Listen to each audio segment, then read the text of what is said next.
सबको राधे राधे। आज मैं भोले बाबा की एक स्टोरी शेयर कर रही हूँ जो मेरे खुद के घर की है।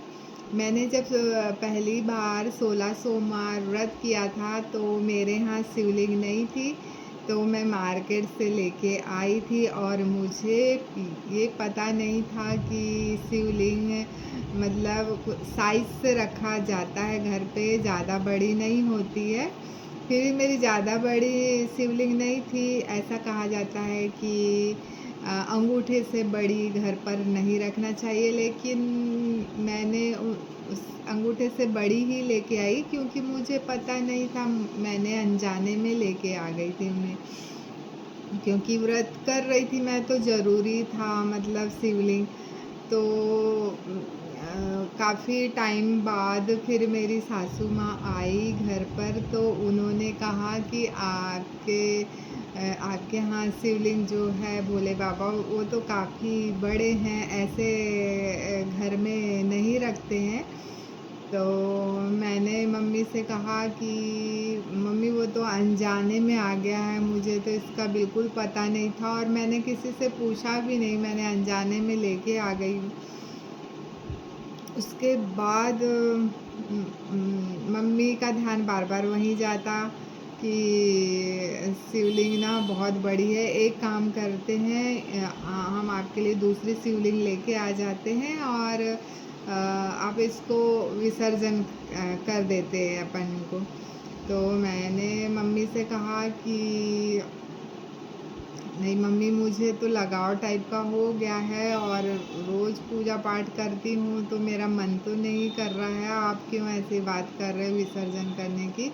मुझे जैसे अब विसर्जन करने की बात मम्मी कहती तो मुझे अंदर से एकदम धक से होता था, जैसे धड़कनें तेज हो रही हो। उसके बाद मम्मी का पूरा ध्यान उसी में, तुम्हारे शिवलिंग को विसर्जन कर देते, तुम्हारे शिवलिंग को विसर्जन कर देते।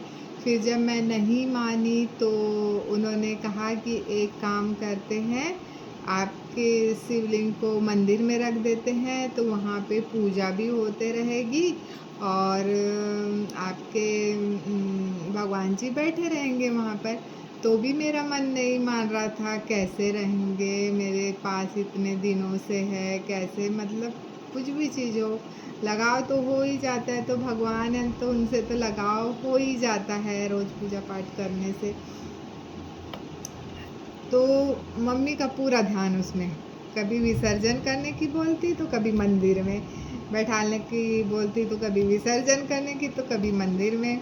एक तो अंदर से मुझे पता नहीं कुछ अजीब सा ही फील आ रहा था कि मम्मी कैसे मतलब भगवान जी को क्यों बार बार ऐसी बोल रही, तो दुख भी हो रहा था, गुस्सा भी आ रहा था अंदर से।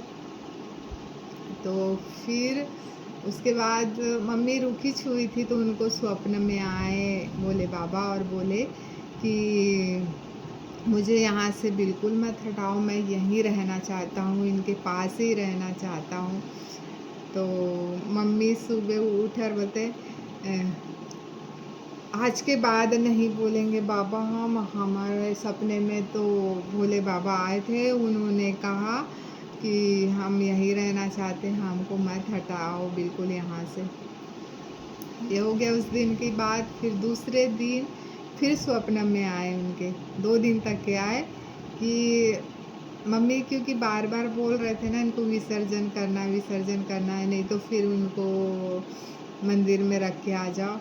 तो दूसरे दिन फिर स्वप्न दिए उनको कि मैं यहीं रहना चाहता हूँ, मुझे बिल्कुल भी मत हटाओ यहाँ से, मैं यहीं रहना चाहता हूँ, मुझे बिल्कुल भी मत हटाओ।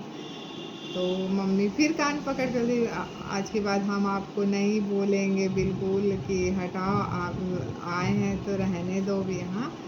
तो ऐसी थी भोले बाबा की स्टोरी। और जब से मैंने उनकी पूजा की थी तो मुझे ऐसा मतलब कुछ भी डर नहीं, जैसे डर होता है भय नहीं लगता था मुझे। और मुझे ऐसा लगता था कुछ गलत होने वाला है तो मुझे उस चीज़ का भी आभास होता था पहले से, आज भी होता है। तो जो भी भोले बाबा की पूजा आराधना मन से करता है ना, तो मेरा ऐसा मानना है कि भोले बाबा साक्षात उनके साथ रहते हैं, उनका मार्गदर्शन करते हैं और रक्षा करते हैं उनकी। राधे राधे।